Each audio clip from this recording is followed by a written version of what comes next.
I'm upset, disappointed, but, all throughout the past year to 18 months whilst we've been discussing this policy, the Borders Bill, and more recently the Rwanda scheme, we was always told at the highest level that there would be legal challenges. It would be a game of cat and mouse between the lefty lawyers, the human rights campaigners, and us as politicians. And you know what? Well, I was delighted with the news on Friday.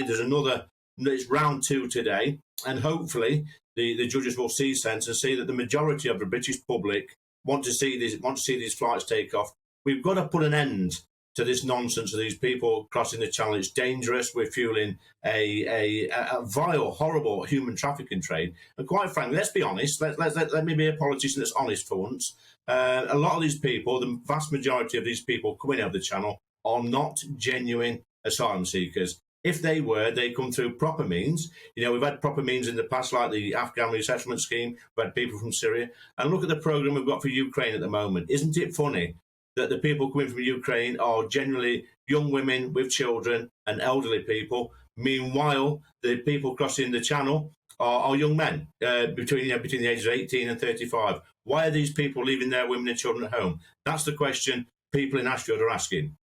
Look, Lee, I take your point very much so, and the data does show that the vast majority are young men, some of who do lie about their age, many of whom don't actually have identification documentation. But I would push back on just one thing, because when we look at the number of asylum claims that are granted, it is a majority. So, I hear people arguing on the other side that, look, when these people come over here, a majority are granted that asylum status, that refugee status, or granted the asylum. And so, therefore, we should accept that many of these people are genuine asylum seekers. That's how the argument against what you're saying would go. Well, I would push back. Don't take this personally, Mercy. I would say that's absolute nonsense and rubbish.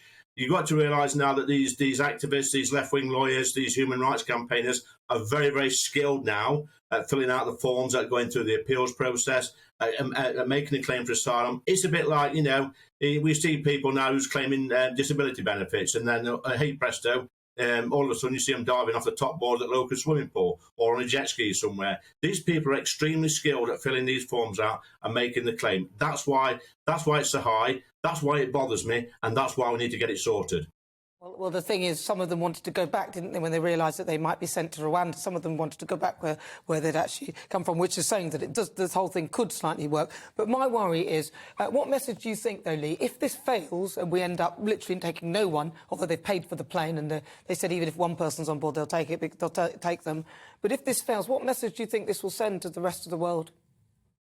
Well, if it fails, now we've got a big problem. It says to the rest of the world our borders are open, and the evil gangs, the human traffickers will continue to take money off people to send them across the channel. Meanwhile, genuine asylum seekers from places like Ukraine will suffer because of that. Look, we are a welcoming a country, the UK is, always has been. We welcome refugees from all over the world, people that are in genuine need. But quite frankly, let me be honest again, make the point to your viewers that the vast majority of the people coming over the channel are not genuine asylum seekers. That's just how it is.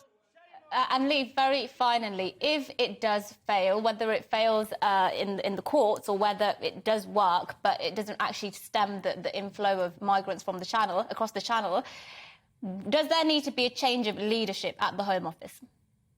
Well, Pretty's doing a pretty good job. Obviously, the civil servants are always pushing back against Pretty. We know what they're like. We've got the Border Force Union. I think they're funding one of these claims in court today. We need to be strong. Maybe the law might need tweaking. We might have to do something different. Maybe make it like in Australia, whereas if you drop on these shores illegally, then you've got no chance ever of claiming asylum. But eventually we will get there. It's been a long old struggle with this, but the Home Secretary has been brave enough to take this on, and that fingers crossed we'll get it right.